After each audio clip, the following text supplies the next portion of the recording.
김정은은 그 유럽에서 공부를 했잖아요. 스위스에서 공부를 해서 취향이 굉장히 고급스러워서 와인도 좋아하고 샴페인도 좋아하고 승마도 좋아합니다. 치즈도 좋아하고. 그래서 기쁨조와 함께 그거를 즐기기 위해서 이런 걸 사는데 우리 돈으로 수십억, 수백만 파운드를 써요. 이렇게 말만 해도 기쁨조를 유지하는데 굉장히 많은 돈을 쓰는데 심지어 기쁨조가 고급 스포츠인 승마를 즐길 수 있도록 그것까지 다 지원을 해주는 등 정말 돈을 쓰는데 아끼지 않는. 얼씨구. 얼씨구다 진짜.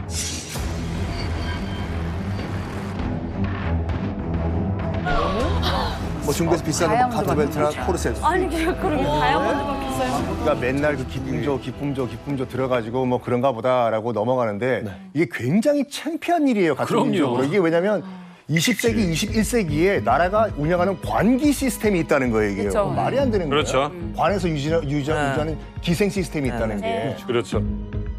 이게 기쁨조가 어떻게 출발했냐면 처음에는 김일성의 만수무강을 축원한다면서 만수무강조로 이제 출발을 했잖아요. 근데 김정일의 사실 어떻게 보면 개인적인 욕구를 채우기 위해서 공식적인 여자들이 필요했던 거죠. 그러니까 장성택을 시켜가지고 공식적인 걸 좀 만들어보자 해갖고 특각을 엄청나게 지어놨는데 이게 간부들의 말에 의하면 뭐였냐면 김일성이 죽은 것이 묘해항산 특각에서 죽었는데요. 예, 맞아요. 그동안 지어놨던 특각들 다 뺏어온 거예요. 그리고 미처 관리가 안 되니까 고난행군식이 이걸 또 오픈한 것도 또 엄청 많아요. 그냥 막 오픈했어요. 이제 그 외국인들 들어오면 숙소로 쓸 수 있게끔. 그리고 이제 김정은 들어서면서 좀 조용한 것 같더라고요. 그래서 제가 보면서도 김정은은 좀 뭔가 할아버지, 아버지가 했던 불미스러운 일들을 좀 하지 않으려나 보다 생각을 했는데 그때 시기에 이 2016년도인가 17년도에 이 속옷을 엄청 사들여 갔거든요. 또 북한에 계셨던 또 그런 거위직에 계시는 분들이 얘기하시기를 모란봉악단이나 아까 왕재산 예술단이나 청봉악단, 삼지연 관현악단 이들이 이미 기쁨조다. 그러니까 이제 그때 아마 한꺼번에 그 여성분들에게 다 선물을 준 것이 아닌가라는 생각을 좀 해봤던 것 같아요. 자, 김정은이 김정일 3년상 치르자마자 가장 먼저 기존의 기쁨조를 모두 은퇴를 시키고 새로 뽑았다고 하는데 여기에 대해서 김진 기자 좀 아시는 거 있으시죠? 기쁨조에 대해서 다 정리해 드릴게요. 기쁨조 백과사전. 기쁨조는 제가 정확합니다. 기쁨조가 그러니까 북한 우리가 생각하는 것처럼 막 음란한 북한 독재자의 아주 그냥 숨겨져 있는 막 이런 뭐 그런 게 아니라 조선시대 궁녀처럼 북한의 공식 정부 기구예요. 기쁨조 시스템화돼 있죠. 그게 더 문제야. 기쁨조에 관련해서 김정은 시대에 두 가지 설이 있습니다. 첫 번째는 이름 나 있는 세 개의 북한 학자들은 기쁨조가 없었다라고 분석하는 학자들도 있어요. 그래. 생모에 대한 아픈 기억, 그리고 이솔주에 대한 독특한 부부관계라는 근거로 들며 기쁨조가 없었다는 설이 있어요. 또 다른 북한에 대해 정평한 학계와 언론 파트에서는 김정은의 지시로 김정은의 기쁨조를 새로 꾸렸다라는 설이 있어요. 그런데 흥미로운 사실은 뭐냐면 일본 와세다대 학교의 북한 연구자인 시게무라 토시미스 일본 교수가 기쁨조와 관련해서 연구를 진행해서 영국 매체들과 대대적으로 인터뷰를 한 적이 있어요. 그때 얘기했던 게 굉장히 흥미로운 주장인데 초반에는 김정은이 기쁨조 선발을 중지시켰다는 거예요. 그래서 실제로 북한 내부에서 김정은은 아버지, 지 할아버지랑 다르다라는 얘기도 돌았었대요. 흘러나왔어요. 네. 그런데 아버지 김정일의 삼령상 직후 김정은이 새로 기쁨조를 만들라라고 지시했다는 게 와세다 대학교 교수의 분석인데 그 이유가 우리가 생각하는 것처럼 지 아버지상 3년 끝나자마자 기쁨조부터 뽑네 이게 아니라 김정은이 권력 공식석상에 집권을 해서 측근들에게 내렸던 가장 큰 워닝 시그널이 뭐냐면 아버지 때의 사람 그 어느 누구도 믿지 마라 라고 총체적인 검열에 들어갔다는 거예요. 장석대부터 군 말단 조직, 아버지의 기쁨조까지. 그렇기 때문에 김정은이 그 아버지의 기쁨조에 대해서 일시적으로 기능을 정지시켰고 그때 김정은을 위한 기쁨조도 새로 꾸려졌다라고 보는 게 현재로서는 김정은의 기쁨조에 대해서 가장 정확한 분석이라고 볼 수 있습니다. 기쁨조 이 공식적인 명칭은 그냥 중앙당 조직지도부 간부 억가예요. 그러니까 어떠한 그냥 조직기구 하나고 쭉 뽑아다가 뭐 특각에다 세워놓기도 하고 뭐 밭을 관리하기도 하고 별 억가가 다 있어요. 그러니까 억가라는 건 그냥 포괄적으로 봐야 되고 정작 김부자를 이렇게 친밀하게 할 수 있는 사람은 몇 안 되는 거예요. 저는 이거는 들었어요. 그러니까 어릴 때 이제 한 초등학교 4, 5학년 때 이제 기쁨조 후보가 됐는데 나중에 이거 빠지려고 아버지가 백 써가지고 이거 빼주는 얘기를 많이 들었어요. 북한에서는 거위층의 자녀들이 기쁨절을 가는 일이 없어요. 없어요? 왜냐면 오히려 조나 스위스처럼 해외 나오고 싶어요, 그들은. 식당에 뭐 취업. 네, 자유롭게. 왜냐면 기쁨절에 가서 어떤 걸 그들이 더 잘할 거잖아요. 그러니까 자식들을 귀하게 키워서 보내고 싶지가 않아서 뇌물을 줘서라도 무조건 빼내요. 그러니까 백 있는 사람들은 아는 이렇게라도 하잖아요. 근데 백 없는 사람들은 이거 실제 있었던 얘기인데 딸이 19살에 이제 고등학교를 졸업하고 방직 공장에 취업이 됐는데 어느 순간 갑자기 중앙당에서 올라와서 신체 검사를 쫙 하더니 집에 내려가서 아빠 엄마한테 인사하고 와라. 이제 오빠로 승강에 올라간다. 뽑아가는 거예요. 네, 그래서 아빠가 그날 밤으로 자기 공장에 있는 남자를 데려다가 그날 밤으로 약혼을 시켜버리고 잠자리를 아예 그날 밤에 만들어버린. 대박이다. 아니 근데 얘기를 듣다 보니까 오과에 대한 얘기를 듣다 보니까 아니 북한은 사실 조선 역사에 대해서 굉장히 무시하잖아요. 근데 얘기를 듣다 보니까 이거 완전 연산군 시대 최고 맞아. 그러니까 맞잖아요. 조선 27명 왕 가운데서 가장 최악의 폭군 연산군이 가장 폭군으로 기억이 되는 게 뭐냐면 여자를 굉장히 좋아했어요. 좋아하면서 뭐 했냐면 전국에 있는 모든 미녀를 다 갖다 뽑아서 나한테 바치라 하면서 전국을 조선 팔도를 다 돌아요. 가가지고 이쁘다고 생각하는 여자들은 솔직히 실제로 납치를 해와요. 납치를. 그러면 당연히 아빠는 그날 저녁 결혼을 시켜버려요. 그러니까 어차피 이유가- 지금 나온 에피소드가 다 이 연산군 때 얘기야. 맞아요. 와. 정말 그 중에서 베스트 오브 베스트. 진짜 이쁜 그 뭐라고 할까 여인들은 흥청이라고 뽑혀가지고 이 그 연산군과 놀아나거든요. 여기서 나온 게 흥청망청. 흥청망청이에요. 이것 때문에 나라가 망했다고.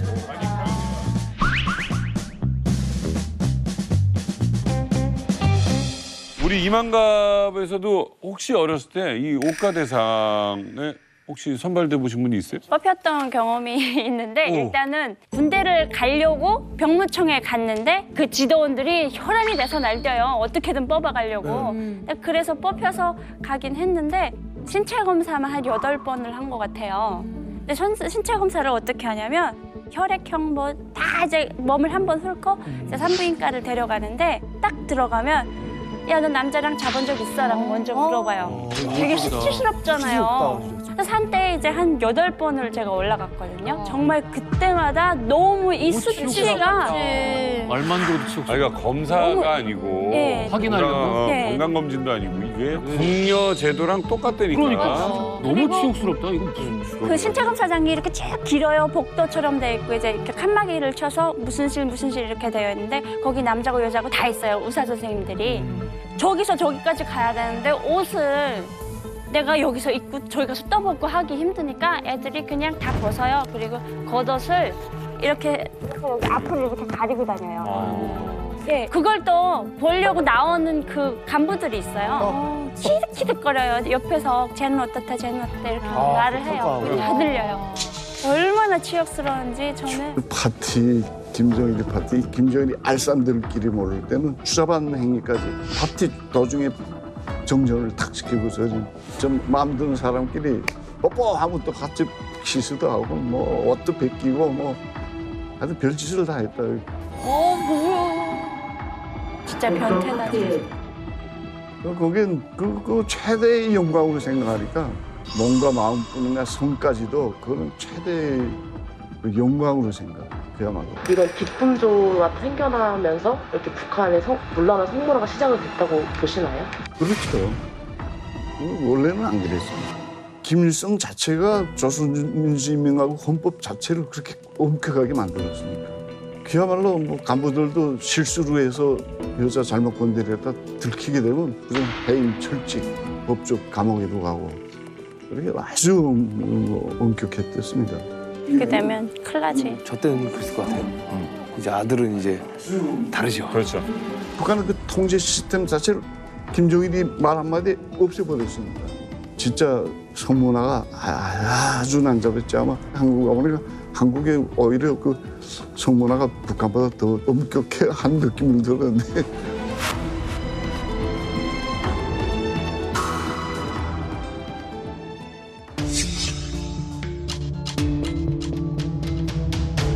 우선 간부들이 이쁜 여자는 자기 휘하에는 이쁜 여자는 간부들이 다 넣죠.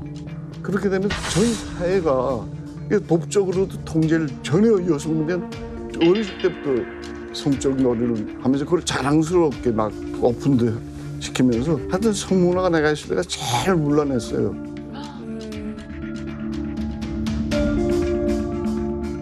특히 그 강원도 원산에 가게 되면 총련 휴양소라는 게 있었습니다. 이게 중앙당 39호실에서 관리 운영을 했는데 그 30거 실장이 아지트를 꾸렸더만 어느 정도인가 하면 무슨 철저히 비밀이 보장되고 사우나, 뭐 수영장, 카라오케, 춤 즐길 수 있는 그 시스템이 100% 갖춰져 있죠. 안마로부터 서비스를 하는데 하여튼 뭐 여자 성은 뭐 그건 뭐 100%고 완벽하죠.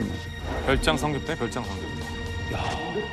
기품조 같은 경우에 이제 우리나라에서 처음 공론화가 된 계기가 이제 분당에서 총 맞고 이제 사망을 한 그 김정일 처조카 이제 이한영 씨가 쓴 대동강 로얄 패밀리라는 그 수기가 있어요. 자기가 어렸을 때 보았던 김일성과 김정일의 기품조 문화를 쓴 내용이 있는데 일단 그 김일성 같은 경우에는 그렇게 심하지는 않았대요. 나름 그 소셜리스트 페미니즘이라고 해서 사회주의 페미니즘을 약간 중요시 하다 보니까 파티를 해도 정말로 몇 명만 불러가지고 비공식적으로 또 비정기적으로 이게 이제 체계화된 게 아들인 김정일이 다음 후계자로 공식화되고 최측근 파티라는 걸 시작한 거예요. 비정기적으로 시작하다가 이걸 우리 한번 공식적으로 한번 내년 정기적으로 해볼까? 이게 기품조의 시작이라고 하죠.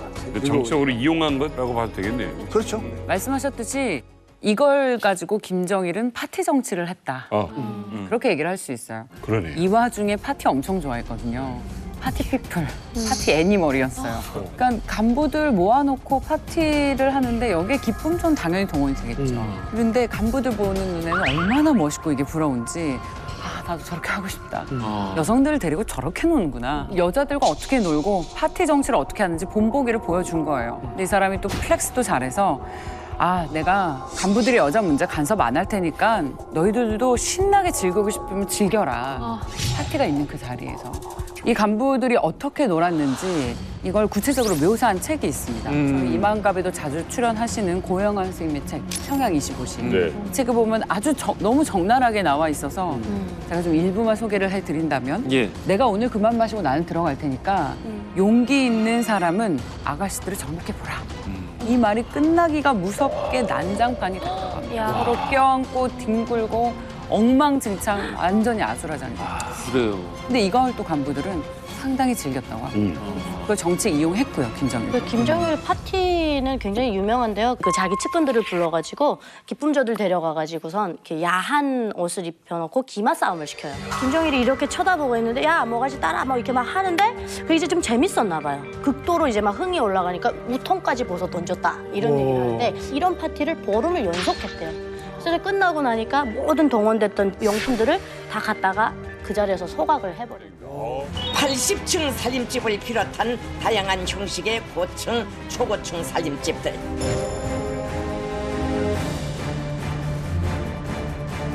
아버지 원수님께서 사랑하는 차제분과 함께 준공식장에 도착하시자 폭풍 같은 만세 함성이 터져 올랐습니다.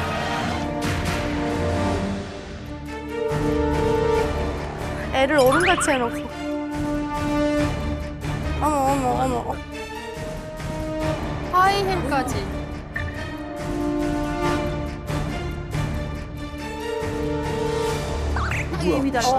오, 나 깜짝 놀랐어. 똑같아가지고.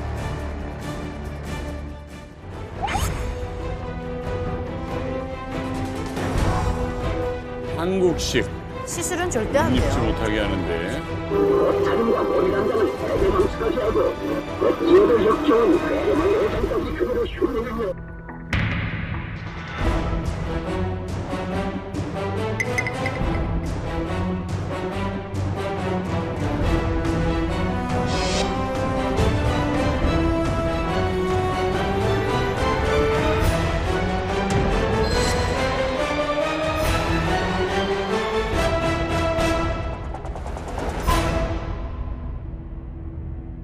제가 지난해까지 있을 때만 해도 유례 없이 그 선대들 대들보다도 더 계속 정치적인 대규모 행사를 계속 하는 거예요. 그냥 갑작스럽게 저런 행사들이 열리다 나니까 우리들은 정말 고생을 많이 하거든요. 그냥 오지 좀 마라 제발.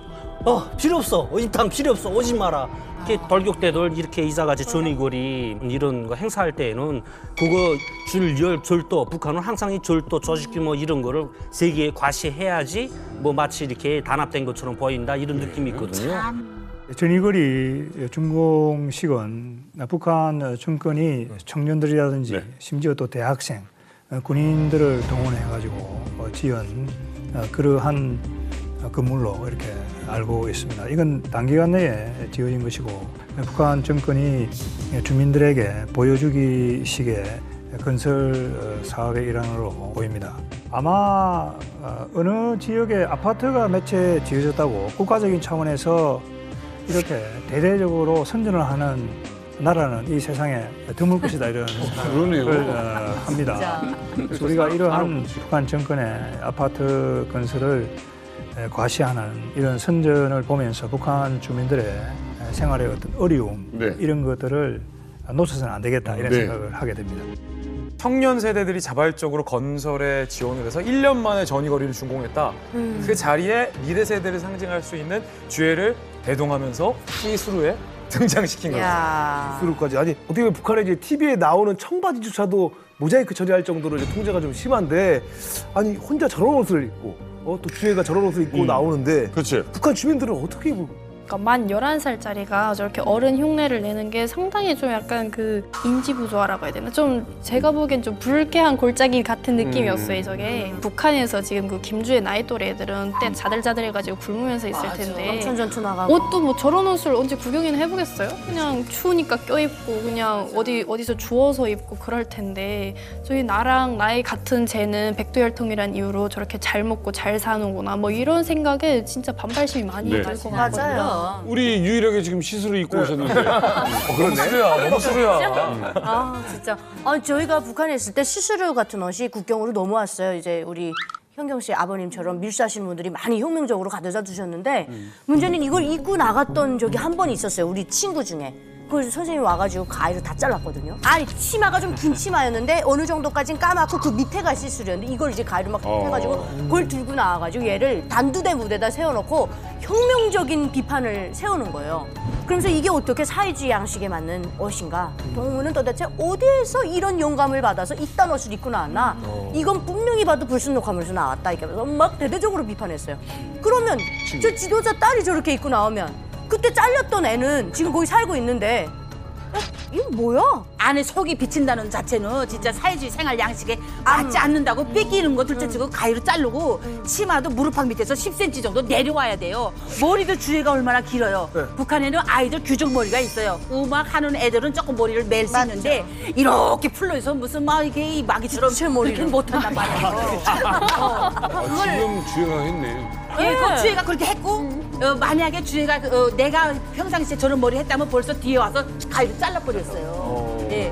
근데 아이를 어른 흉내내가지고 속이 살살살살 비치는 거 데리고 나온 거 뭐 하는 짓이요? 그거는 정말 김정은과 그 김주애의 저는 좌충수라고 봐요. 왜냐면 북한의 지금 젊은 세대들이 어떤 자꾸 자본주의적 사고를 갖고 이탈한다는 걸 겁내하면서 본인들이 영감을 부여하고 있잖아요. 그러니까 자리를 불러일으켜 주잖아요. 하라는 거야. 그래서 잊지도 말래. 저 지도 체제 자체가 일관성을 부여하지 못하면서 굉장한 큰 혼란에 빠지게 되지 않을까 하는 생각을 해보겠습니다. 뭐 의식이 좀 변했다라고 생각하는 건 좀 속단 아닌가 싶기도 한데.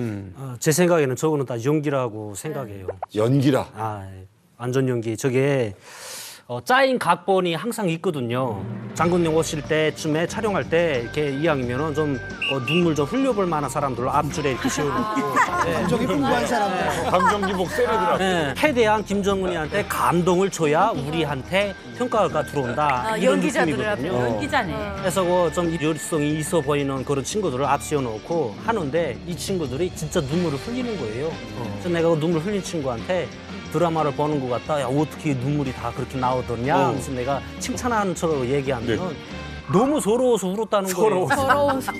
빨리 오던가 빨리 뭐 어떻게 하던가 새벽 3시부터 그 열 맞추고 준비하고 화장실 가려고 하니까 어디다가 화장실 가야 되는지 조금 일이 안 돼 있어서 그래서 그때 장군 어디에 계십니까? 그리운 장군님한테 노래 부르는데 우리가 이렇게 고생하노니 그냥 제발인데 옥수수라도 좀 주고 그냥 평양에서 그냥 앉아서 다 어차피 이렇게 앉아서 그냥 다 이렇게 해먹는 거 오지 마라 이 느낌이거든요 우리는. 저는 부대 현지지도 2번이나 받았잖아요. 김웅정일 때. 잘하지. 어떤 표정이야 사랑받아? 이렇게 해야 돼요. 이거는 이거 해야 돼. 이거만 해야 무조건 해야 된다니까. 이렇게 해야 돼. 장군님 갈 때는 그 온도까지 뛰어 올라가야 돼. 빨리. 자체 뿌리고 나 먼저 가서 장군님 하면서 바퀴짜리라도 끌어오고 장군님. 바퀴짜리.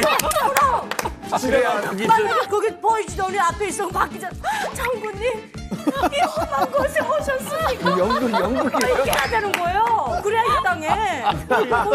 바퀴짜리 대박이다. 이야. 막 이러면서 우는 거죠. 아니 근데 현경 씨 같은 경우는 이런 거 보면 어때요? 어떤 생각이 들어요?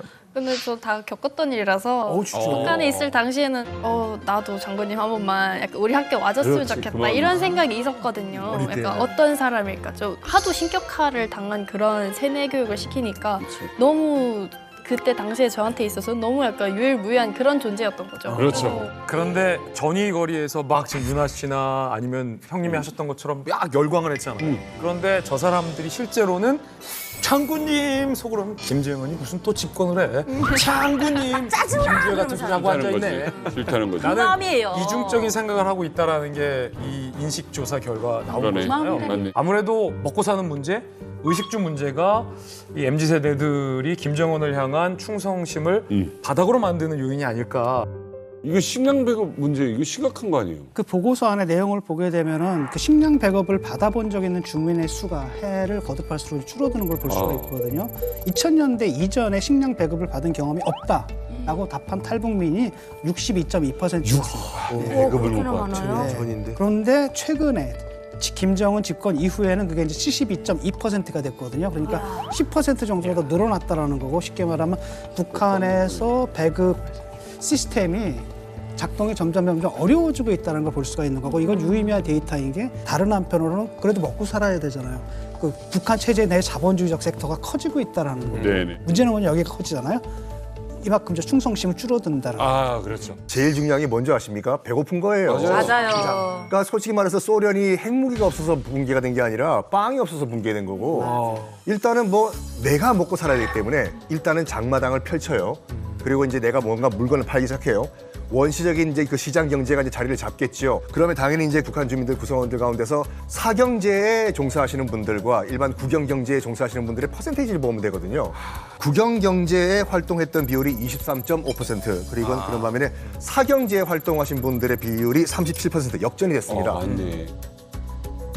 그러니까 이걸 봤을 때 소련이 마지막에 그 이제 고르바초프가 이른바 페레스트로이카 개혁 개방 정책을 한다고 하면서 시장 경제를 어설프게 도입을 했다가 죽도 아니다 밥도 아니다 하다가 소련이 붕괴됐거든요. 이걸 봤을 때 슬슬 북한 경제도 국가가 컨트롤이 안 되는 상황이 와가지고 붕괴가 되지 않을까라는 추측도 가능한 거죠, 솔직히요. 북한 같은 경우에는 이제 주민들한테 배급을 해야 돌아가는 시스템인데 그 배급을 못 주니까 그러다 보니까 사람들이 먹고 살아야 되거든요. 알아서 자력갱생하지 먹고 그렇죠. 살아. 그 가운데서 시장이 좀 펼쳐지는데 그 시장에서 벌이가 여기보다 낮거든. 그럼 젊은이가 어딜 가고 싶겠어요? 노동당에 입당하겠어요? 아니면 장마당에 입당하겠어요? 장마당으로 가죠. 장마당이. 그러니까 애들의 그 선호 자체가 달라 버리는 겁니다. 그러네요. 그 다음에 뭐 그쪽에서 봉급 받아야 얼마 됩니까? 3,000원이요. 사탕다는 못 사. 그쵸. 그밖에 안 되는데 여기는 정말 팍팍 돌아가거든요. 라고 한다면 선호가 확 달라지는 거고 결국은 북한 내에서의 두 섹터 사이에서 사실은 이쪽 배급 경제 시스템이 망가지고 이 시장 경제 시스템이 오히려 더 승하고 있는 상태다. 진 교수님이 딱 지적하신 지점이 인식보고서에서도 검증이 되는데 김정은 전후로 배급제에 대한 사람들의 기대감 심리가 리버스됩니다. 완전히 바뀌어요. 김정은 집권 전까지는 사람들이 평균 배급제를 더 선호했어요. 네. 인식조사 결과. 그런데 김정은 집권 이후에 배급제에 대해서 선호도가 시장에 밀렸어요. 그런데 흥미로운 건 김정은 집권 이후 지금 세대에서도 여전히 50대 이상에서는 아직도 배급제가 더 좋다라고 응답하는 응답자가 조금 더 많아요. 왜냐하면 그게 기능했던 시절에 그 기억이 있는 기억이 거죠. 기억이 있어서. 배급을 한 번도 받아보지 못했던 서현경 씨 같은 북한의 MZ세대들 20대, 30대 초반까지는 배급에 대해서 선호도가 시장에 못 미쳐요. 그러니까 김정은 시대에 들어서 배급제에 대해서 코숨을 치고 있는 거고 그래도 배급을 한 번이라도 받아봤던 50대 이상은 배급에 대한 추억을 지금까지 갖고 있는 거예요. 그렇죠. 고난의 행군 시기 이후로 네. 아예 딱 끊겼거든요, 그게.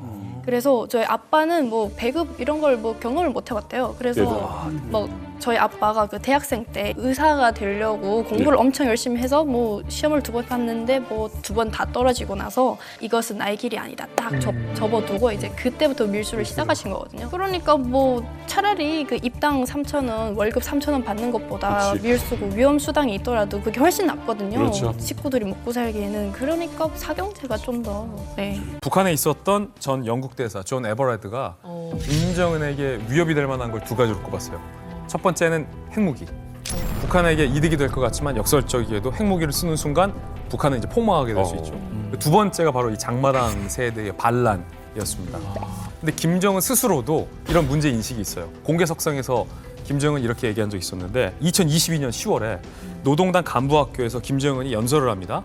그런데 평양 내에 있는 MZ세대에 대해서 김정은이 뭐라고 표현했는지 보면 매우 흥미로워요. 뭐라고 하냐면 반사회주의 및 비사회주의적 현상들, 그리고 기회주의적 반혁명 사상 경향들, 비조직, 무규율, 부정적 요소들이라고 이렇게 MZ세대들을 지적하면서 그 뒤에 나오는 말이 사실은 굉장히 중요합니다. 노동당이 인민의 버림을 받을 수 있다. 근데 김정은이 대외적으로 버림받는다라는 어휘를 선택해서 말한 거예요? 그게 굉장히 충격적이지 않아요? 왜냐면 그게 완전 충격적이에요. 그냥 뭐 그 세대한테 인기 없다, 걔네들이 관심을 안 가져준다 이런 얘기는 뭐 충분히 할 수 있을 텐데, 근데 버림받는다는 표현 자체가 이게 그 세대가 우리를 떠난다라는 게 아니라 그들이 우리를 버린다. 우리가 그 버림을 그러네. 받는 입장이라, 이게 갑을 관계를 확 바꾼 거잖아요. 맞아요. 그러니까 그 사실은 표현이 되게 충격적일 수밖에 없어요. 타일러 씨가 포인트를 잘 잡은 완전 게 포인트. 굉장히 민주주의적인 표현을 쓴 거예요. 그러니까요. 역설적으로. 그게 그러니까 그런 말 안 했을 것 같은 느낌. 왜냐하면 보통의 이제 미국이나 우리나라 같이 민주주의가 꽃피운 나라는 국민들에 의해 선택을 받는다. 맞아. 반대말은 버림을 받는다.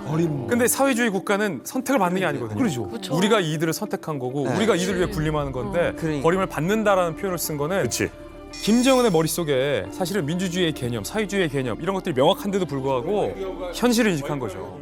북한의 최고 지도자 입에서 노동당이 인민에게 버림받을 수 있다는 얘기가 나온 적이 한 번도 없어요. 그렇죠. 이게 최초예요. 그런데 이 세대 격차, MZ세대, 장마당 세대들의 민심 이격 때문에 노동당이 버림받는다는 의미가 뭐냐면 정권이 몰락한다는 얘기죠. 와, 아니 이 북한이 절대 권력 아니에요, 김정은이. 근데 장마당을 무서워한다는 게 좀 사실 이해가 잘 안 되는데. 이게 장마당 세대는 다들 아시다시피 이제 90년대에 고난의 행군 때 안 해요. 태어난 세대들입니다. 당이 우리한테 배급을 안 해준 세대예요. 우리를 굶어 죽게 내버려 둔 거예요. 그러니까 북한 정권에 빚진 세대가 아니에요. 우리 스스로 시장에 나가서 생존을 해왔던 세대이기 때문에 이 북한 김정은의 3대 독재에 대해서 가장 로열티가 떨어지는 세대라고 볼 수가 있거든요. 진정한 자력갱생이시다. 그렇죠. 부모 세대와 다르게 당에 대한 믿음이 없어졌기 때문에 내 인생은 내가 책임져야 된다. 그렇게 자란 장마당 세대가 사실 지금 북한의 변화를 주도하고 있다고 봐도 과언 아닐 겁니다. 네.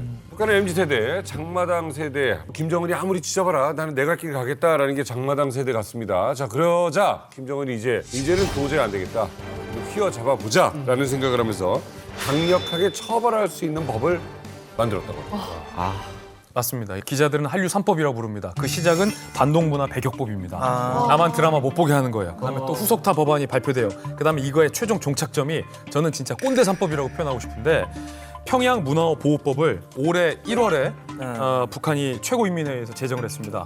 어렵잖아요. 평양 문화보호법, 쉽게 말해서 오빠 금지법, 자기야 금지법, 나만의 말투, 드라마에 나오는 한국 말투, 남조선 말투, 남조선 풍습 따라하는 거 강하게 처벌하겠다라는 거예요.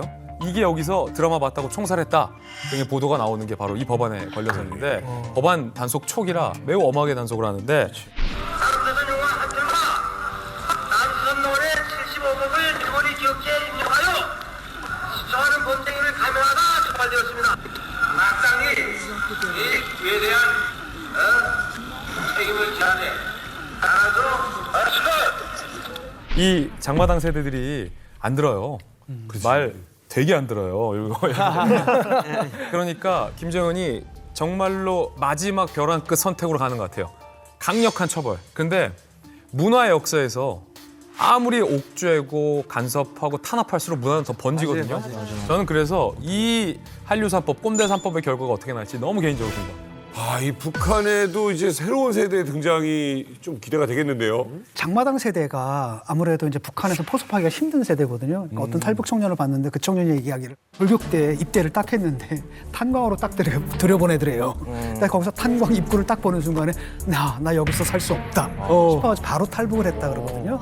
옛날 한번 생각해보세요. 내가 지금 북한 그 뉴스를 보면서 충격을 받았던 게 뭐냐면 고등학교 3학년 애들이 졸업을 하는데 한반 전체가 결의를 해. 그래서 다 탄광으로 가는 거야. 근데 걔네들 다 개인마다 다 꿈이 있었을 텐데 이게 하나의 체제가 그들의 그냥 개인적 꿈을 다 무시하는 거잖아. 옛날에는 결의합니다 하고 그냥 갔는데 이제는 그게 안 통하는 세대가 있거든. 그러니까 북한에서도 이제 뭐냐면 약간 건너뛴다고 하나?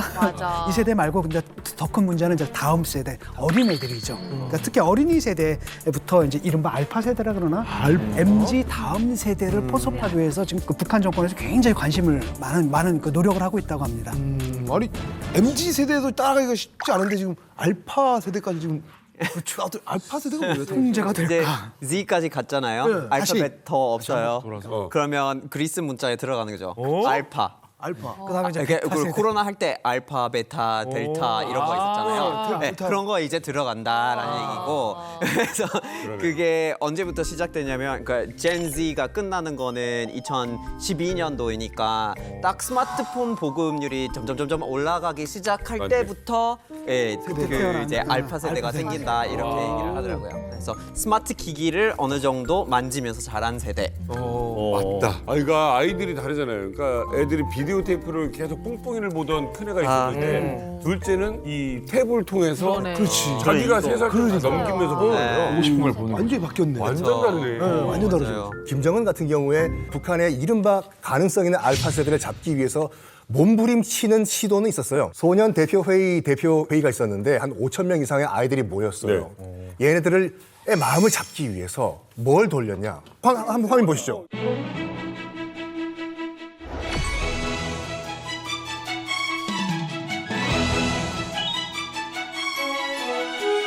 아이들을 저렇게 모아요. 모두가 열심히 배우고 몸도 마음도 옥색에 단련하여 조선의 미래를 책임질 것을 강구했습니다. 전국에 있는 애들 다 갖다 모였네. 경의하는 아버지 원수님께서 보내주신 선물 명세가 정중히 전달됐습니다. 아이고. 야, 이거 봐. 선물 정치야.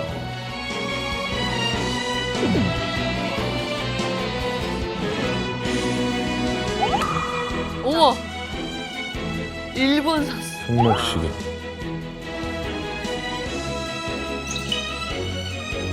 애들한테. 어린애들한테.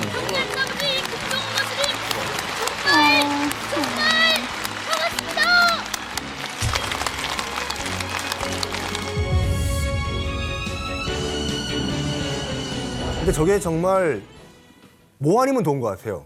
효과가 있으면은 미쳐요. 그러니까 집단이 저렇게 세뇌가 되면 종교가 돼버리거든요. 그러니까 여러분 기억하시겠지만 히틀러의 유겐트라고 해서 18세 이하의 소년단들이 있었는데 베를린이 소련군에게 무너지기 직전에 끝까지 총 들고 난 히틀러를 위해서 죽겠다라고 덤볐어. 부모가 갔어. 야, 정신 차리라고 나 따라오라고 했더니 오히려 아빠를 욕했어요. 아니 히틀러 우리 총통을 위해서 죽어야지. 아빠는 그건 정말 충성심이 없다고 세뇌가 된 거예요 이게. 진짜 무섭다. 무서워 진짜요. 애들이 세뇌가 되면. 북한 김정은 정권이 최대한 제 입장에서 봤을 땐 발악을 한 게 뭐냐면은 이 대회가 열리기 사흘 전에 참가하기 위해서 지방에서 평양으로 올라온 소녀가 있었는데 갑자기 아파서 쓰러진 거예요. 그러니까 병원에 입원을 시켰어. 근데 여기서 이제 북한 당국이 얘를 어떻게 활용할 수 있는 방법이 없을까 하다가 얘를 치료시켜주는 것을 대대적으로 홍보하자. 홍보를 한 거예요.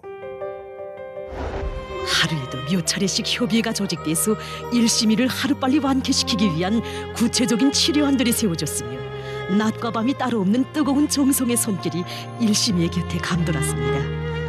대표들과 꼭 같이 대표증과 사랑의 선물들을 안겨주시고 평양 견학도 할 수 있도록 해주셨습니다. 그러니까 정말 매일 아침마다 최고의 의료진이 와서 회진을 해주고 있습니다. 또 얘는 이런 식으로 잘 낳고 있습니다. 해서 다 낳은 후에 얘는 대회는 참가 못해요. 얘한테 이 대회 참가 확인증과 똑같은 시계를 주는 것도 중계를 했다고 하죠. 알파 세대들에게는 일반 모니터보다는 스마트폰의 스크린이 더 익숙한 세대거든요. 타일러 씨 궁금할 거예요. 북한 알파 세대가 가능할까? 그러니까. 근데 저는 좀 회의적이에요. 왜냐하면 이 알파 세대라 함은 일단 새로운 이 스마트폰을 기반으로 한 기술이 일상이 된 제너레이션, 그러니까 한 세대를 아우를 수 있는 공통점이 될 때 우리가 그 세대를 묶는데 북한에서는 지금 MZ 세대한테도 통신의 자유를 허가하지 않고 있거든요. 정보의 자유를 꽉 틀어막고 있기 때문에 알파 세대라는 이론적인 그 지금 MZ 세대 이후의 제너레이션이 나올 수가 없다. 얘들은 완전히 다른 세대거든요. 아까도 이름은 뭐냐면 옛날에 우리는 이미지를 보면 딱 떨어져서 구경하려고 그랬단 말이죠. 요즘 세대들은 이미지를 보면 덜려들어서 조작하려고 든단 말이에요. 완전히 참여의 성격이 달라요. 그러니까 이런 세대니까 제가 볼 때는 그들이 뭐라고 생각을 하든 간에 장마당 세대보다 그 다음 세대가 아마 통제하기 더 어려울 거다. 저는 그렇게 봐요. 근데 저는 중요한 게 진중경 교수님 말씀처럼 지금 장마당 세대를 북한이 포기했고 끊임없이 탄압하잖아요. 반동문화 배격법 등등으로. 근데 또 다른 사이드에서는 현송어를 위시로 한 북한의 이제 문화 탄압을 이끌고 있는 지도층이 이 장마당 세대의 입맛에 맞는 북한 컨텐츠들의 변화를 계속해서 현송어를 끌고 가고 있어요. 그러니까 문화적 수입 대체 산업이야. 그러니까 이 말은 김정은 권력도 이 장마당 세대를 완전히 배척했다간 아까 말했잖아요. 노동당이 버림받을 수 있다라는 사실을 인지하고 얘들과의 계속 타협하는 커뮤니케이션을 하고 있다는 거거든요. 끊임없는 탄압만으로는 오히려 북한 정권이 붕괴될 수 있기 때문에 저는 이 장마당 세대가 만들어 나가고 있는 이 같은 변화가 글쎄 이런 말 있잖아요. 장강의 뒷물결은 끊임없이 안 물결을 민다. 그래서 저는 이 장마당 세대 있을 때 뭔가 북한의 주요한 변화 내지 변수가 발생할 것 같아요.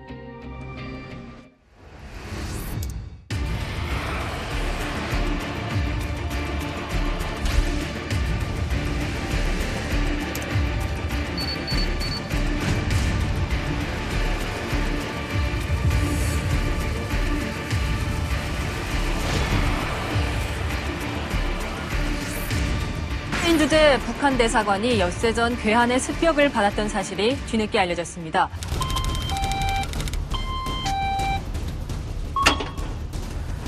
무슨 일이십니까? 소영석 상무관을 만나러 왔습니다. 들어가시죠.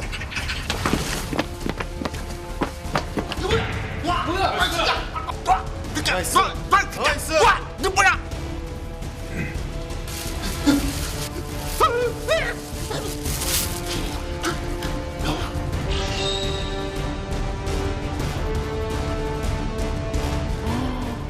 우리 안에까지 들어가서.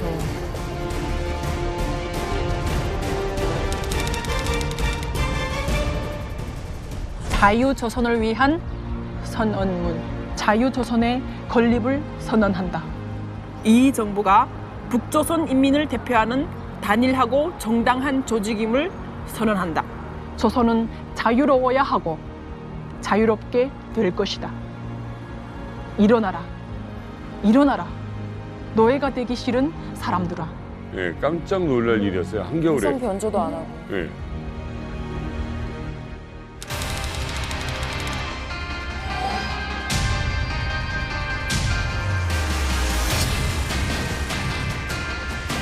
말레이시아 당국이 체포된 2명 가운데 인도네시아 여성을 오늘 오전 전격 석방했습니다.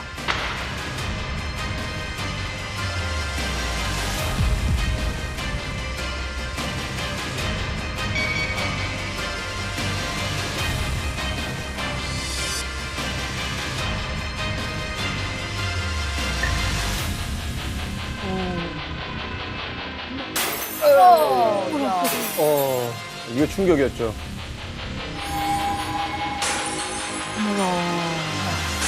속이 시원하다.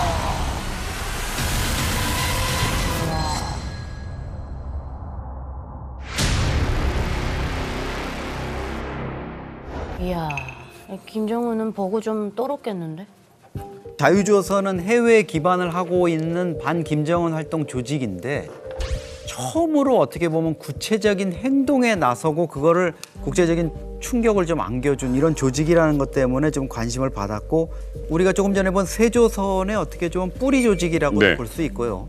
안에서는 세조선이 바깥에서는 이 자유조선이 좀 줄탁동기의 어떤 그런 가능성을 보이지 않을까 해가지고 지금 주목을 받고 있는 거죠. 근데 저도 놀랐지만 확실히 이렇게 오신 분들이 다른 영상보다 이 초상화를 깨는 부분에서 너무 가장 깜짝 리액션이 놀랐어요. 큰 것 같아요.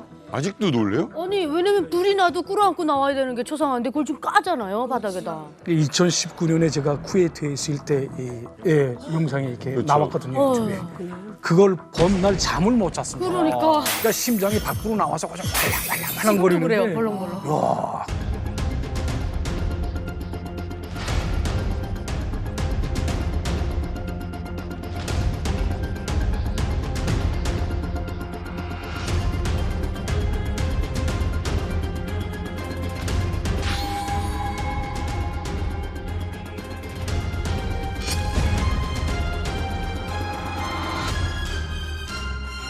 북한이 크리스토퍼 한을 빨리 스페인으로 보내라 이렇게 요구를 했고 그래서 이제 미국에게 스페인이 계속 압력을 넣고 있는 것이다 이렇게 주장하는 분들도 있는데 맞습니까?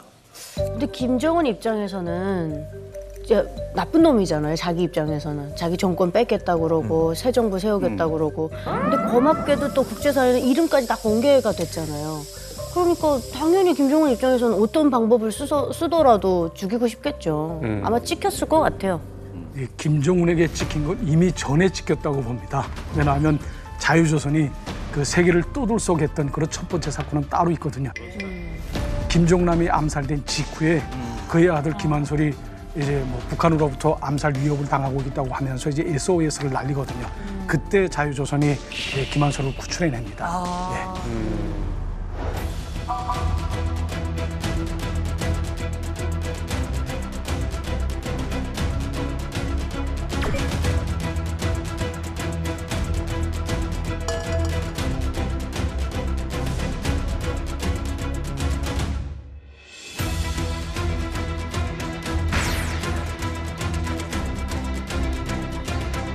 Life, so I really don't know how he became a dictator. I've always dreamed that one day I will go back and make things better. I also dream of unification. 이야기하는 거 보니까 똑똑하더라고요. 생각도 너무 멀쩡해.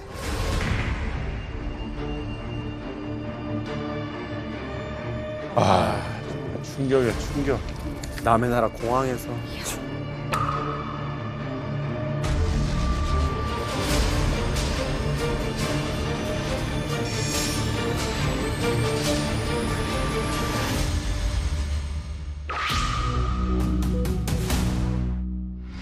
Hi, my name's Kim Han-sol from North Korea, part of the Kim family. My father has been killed a few days ago. I'm currently with my mother and my sister. 아까부터 당장 떠나야 돼요. 제발 도와주세요.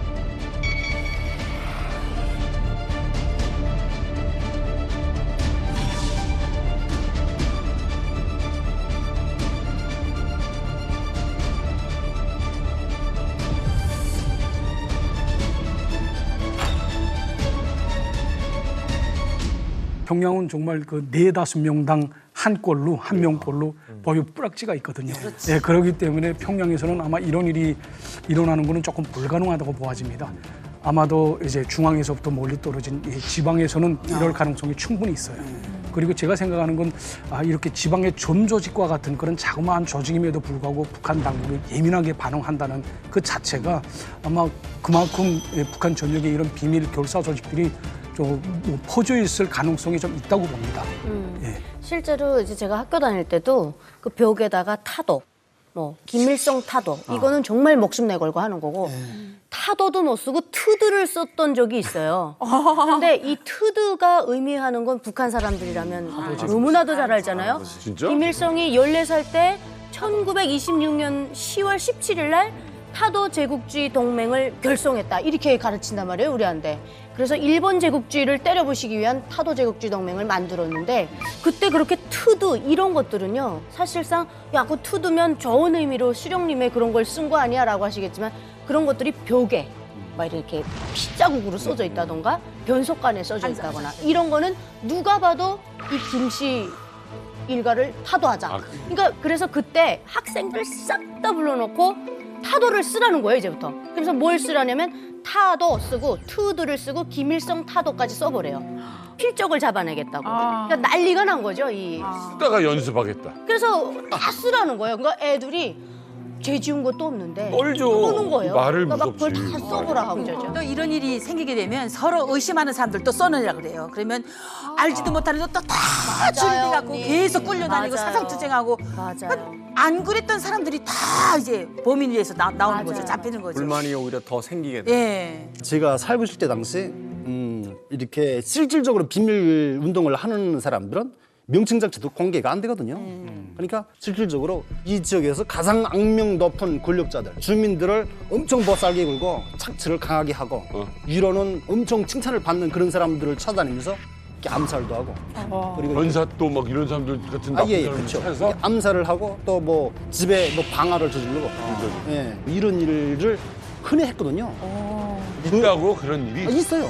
있어요. 네, 뭐 하다못해 제가 살고 있던 곳에서 어떤 누가 와서 어디서 보아하니 칼침을 맞아 죽었는데 칼을 맞은 것도 죽이려고 죽은 게 아니고 고통스럽게 앞뒤에서 여러 명의 이웃하고 칼질을 했는데 상처도 깊지 않대. 상처가 1전이 넘지 않는데 근데 누구도 와서 말린 사람이 없고 간섭을 안 했다는 거야. 이런 얘기를 하니까 듣는 사람들이 바로 뭐라 하냐면 그 자리에서 그냥 그 듣던 중 반가운 소리네. 그 듣던 중 반가운 소리네. 그런 놈들은 다 죽여야 돼. 이런 얘기를 하는 거예요, 그냥. 그에 대한 불만. 분위기가 싹 바뀐 거지, 한마디로. 그러니까 주민들의 마음은 미심이 떠난 거예요, 지금. 맞아. 그러니까 현대판 홍길동이 있긴 있어. 그 듣던 중 제일 반가운 소리 이런 이야기를 하는 거예요, 지금. 홍길동 생각하겠다. 최근에요. 그 김정은에 대해서 여러 가지 어떤 분석하는 그 외신 기사들도 이렇게 나오고 하는데 건강에 대한 이야기 굉장히 많이 하면서 꼭 추가돼서 이렇게 붙는 게 불면증에 시달릴 것이다.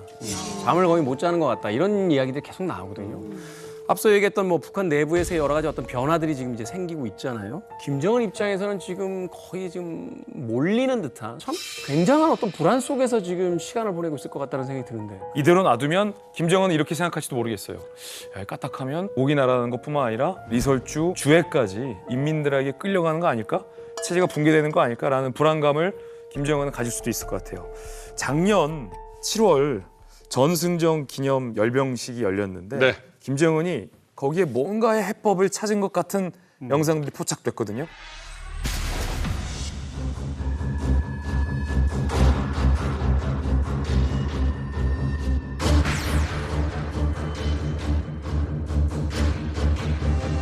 일반적인 군부대가 아닌데요?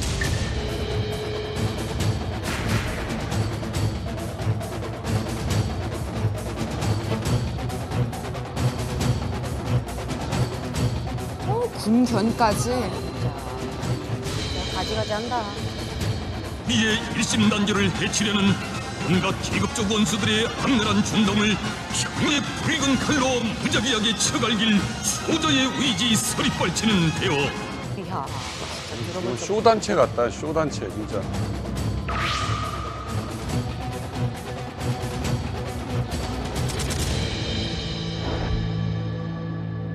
근데 지금 보니까 지금 뭐 세파트 막 단체로 오고 뭐하고 하는 거 보니까 시위 진압 부대가 있다?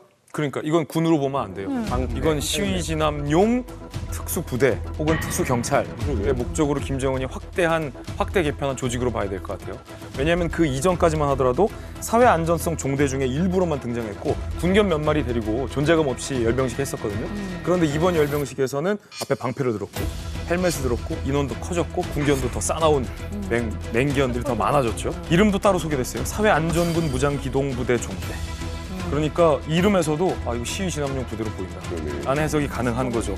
부대의 위상이나 규모와 특성이 확연하게 확대되고 달라졌다는 걸 볼 수가 있죠. 이 부대 행진할 때 이제 북한 아나운서 멘트가 나왔거든요. 목숨보다 귀중한 사회주의 제도를 해치는 원수들에게 혁명의 붉은 칼을 쳐갈길 서리빨 대오. 이러면서 이제 방패를 들고 가고 셰파트를 끌고 가잖아요. 역설적으로 뭐냐면은 그러니까 시위에 조짐이 있다는 거예요. 그러니까 시위를 해봐라. 그럼 우리가 시위 이렇게 방패와 셰파트로 풀어가지고 진압을 하겠다. 서리빨 대오 보여주는 거지.